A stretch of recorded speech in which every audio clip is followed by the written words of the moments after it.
Hello guys, welcome back again sa ating YouTube channel, no, The Action Man. Una sa lahat, may galab shoutout po sa lahat ng mga kakampeng at sa mga hindi man mga kakampeng. Kung interesado ka sa video ito, patapusin mo na hanggang dulo at huwag nyo nang kalimutan na i-like at i-share ang ating video para malaman naman ng ilan sa ating mga kababayan na nagtutulog-tulugan sa katotohanan. Muli naman nagbabalik ang nag-iisa nyong host na si The Action Man para magbigay ng komentaryo at reaction sa mga mainit ng issue ng bayan. So ito ho mga ka-action, mga kakamping, no, pasensya na po kayo kung medyo maingay ho ha, kasi may mga nagatrabaho po sa taas ng bahay, okay? So ito ho mga ka-action, ay gusto lang ho ako na i-share sa inyo. Nakakalungkot po isipin na mayroon pa rin tayong mga kababayan na pilit pinagtatanggol ang China dyan sa West Philippine Sea. So alam naman po natin kung gaano po kabastos at kabalahura at walang hiya ang mga Chinese na ito mga ka-action, mga kakamping. Pero bago ho tayo magtuloy-tuloy at ilampaso natin sa katotohanan ang dalawang pilit nila pinagtatanggol at hindi nila alam siguro kung ano ang kahalagahan ng West Philippine Sea. Ito po, panoodin muna natin ito. Unahin lang natin yung sa usapin sa West Philippine Sea or tinatawag nating WPS. Ang lagi nilang binabato sa comment is, bakit ikaw? Or bakit si Sara Duterte? Bakit si PRRD? Bakit si sino Poncio Pilato pa yan? Bakit payag ba kayong girahin or ibuli ng China? My God, naisip nyo ba baka tayo Pilipino ang nambuli? I mean, alam nyo ba na meron tayong barko doon na hindi alam kung anong purpose ng barko na yun? Na dapat bawal kasi hindi lang naman Pilipinas at China ang nag-aagawan sa West Philippine Sea na yan.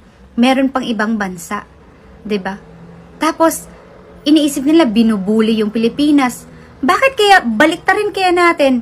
Baka kamo akala din ng mga Chinese sila yung binubuli ng Pilipinas kasi isipin mo, inaalaw ang mga trying to get that West Philippine Sea, yung talagang umaangkin diyan.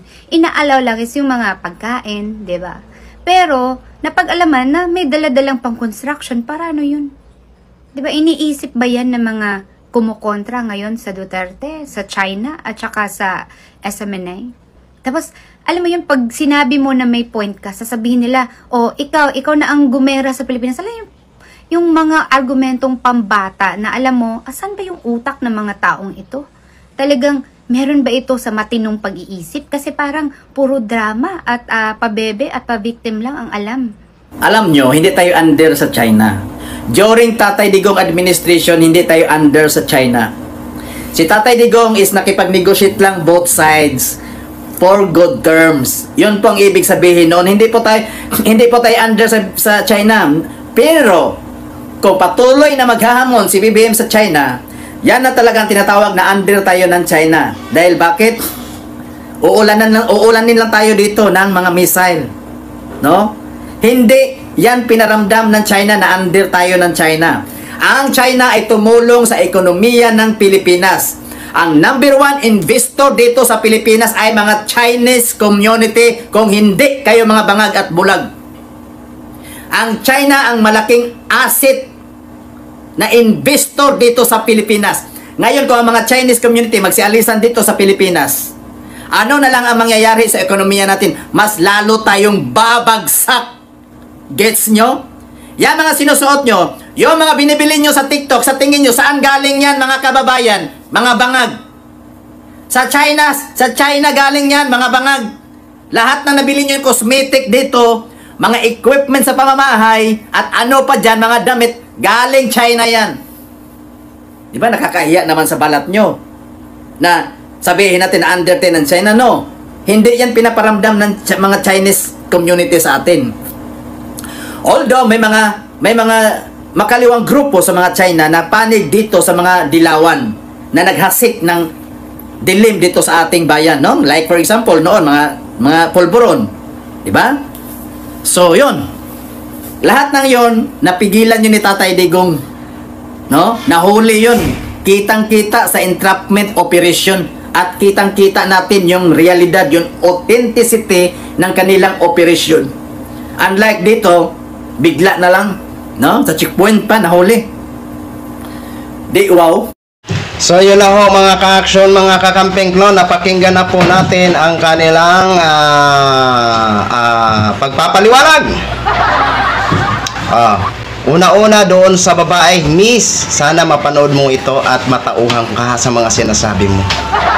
Mamaya ka na lalaki, isusunod ho kita. Sabi ng babae, hindi niya alam kung ano ang purpose ng nasabing BRP Sierra Madre na nakatalaga sa Ayungin Shoal. Yun ang malungkot dahil hindi kayo marunong mag-research.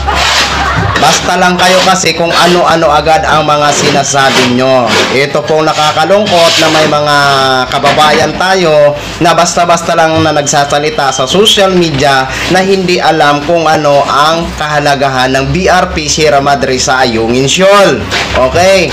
Ito po, Nine, Inday, makinig ka. Sarap mo sambunutan. Una-una, ano ba ang nandyan sa BRP Sierra Madre? 'Di ba yung ating mga sundalo? Ano ba ang purpose ng ating mga sundalo diyan sa BRP Sierra Madre? Bakit diyan sila talaga ang magbantay ng ating pagmamay-ari? Okay? At ang nagiging purpose ng nasabing BRP Sierra Madre na nakatalaga diyan sa Ayungin Shoal ay siya ang nagiging silbi na nagiging outpost ng ating sariling bakuran. Okay? Ngayon alam mo na kung bakit nandyan ang BRP Sierra Madre. Okay? At ang sabi mo pa, bakit nagdadala ng mga building materials ang ating mga Philippine Navy every time na pumunta ho sila para maghatid ng race of flight. Okay? Bakit? Ikaw ba kung sarili mo bakuran? Bakit mo hahayaan na pagbawalan ka ng iyong kapitbahay? Kung samantalang ikaw ang nagmamay-ari ng bakuran na yun. Wala silang pakialam kung anong dadalhin mo dun. Di ba? Wala silang pakialam kung anong itatanim mo dun. Wala silang pakialam kung anong aayusin mo dun. Dahil sarili nating bakuran. Okay? Sarili nating bahay. Di ba? Nagigits mo ang punto ko? Di ba? Tama ka po. Maraming umaangkin sa West Philippine Sea. Okay? Baka hindi mo po alam kung gaano kalawak ang West Philippine Sea. Ito, sasabihin ko sa'yo, Inday.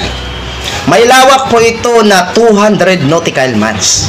Hindi po natin inaangkin ang buong karagatan ng nasabing West Philippine Sea.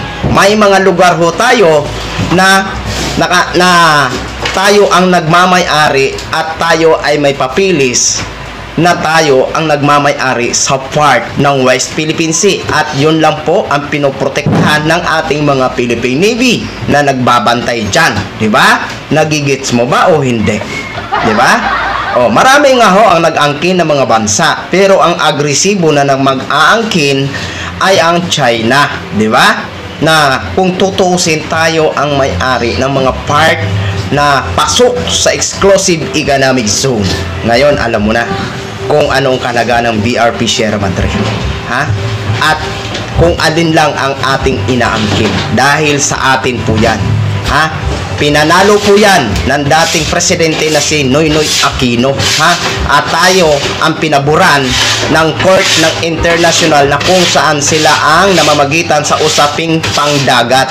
Court ng Netherlands. Alam mo na ngayon. Ha?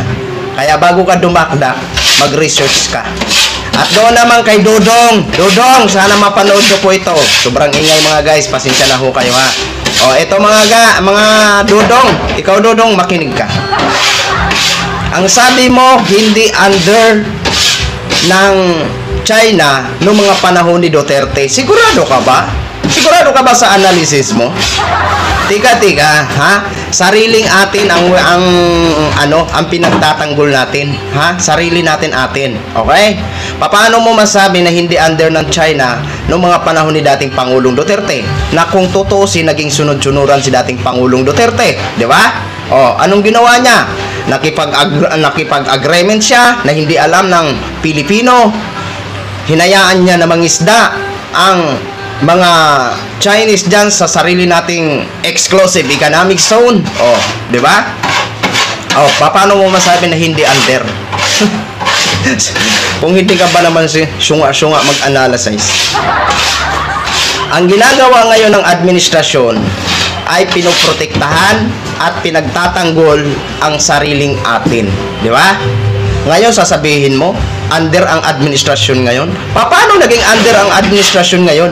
Eh hindi nga sumusunod sa kagustuhan ng China. Okay ka lang ba? Napakagaling mo mag-analysis. Oo, sa bata mo yan ikwento. Oo. Baka pati ang bata maguguluhan sa mga sinasabi mo. Oh, sa totoo lang, 'di ba? Ang pinag-uusapan ngayon ang West Philippine Sea, ang part na kung saan sa atin. Hindi tayo nakikipag-usap regarding sa mga economic kung ano man ang naano ng China, 'di ba? Pero kahit ba marami silang mga investment dito, dapat sila nga po ang mahiya eh. Dahil sila dito ang nag-invest at maraming yumaman ng mga Chinese dahil sa mga Pinoy. Dapat sila ang pwedeng mahiya sa Pilipinas, 'di ba? Dahil isa ang mga Pilipinas ang nagpapayaman sa kanila. Hindi ho tayo mahiya sa kanila. Sila ang mahiya sa atin. Kaya yan ang itatak sa kukote mo. Ha? 'Di ba? Bakit kung magsialisan yung mga Chinese na yan? Babagsak ba ang ekonomiya ng Pilipinas? Sigurado ka ba? 'Di ba? Nakakatawa lang po mga ka-aksyon, mga kakamping, na may mga ganito tayong mga kababayan na ang kanilang mga analysis hindi nagbe-base sa research. Mag-research ho kayo bago nyo po ipagtanggol o paboran ang mga Chinese. Ha? Kung pabor kayo sa mga Chinese, doon na kayo tumira sa Chinese.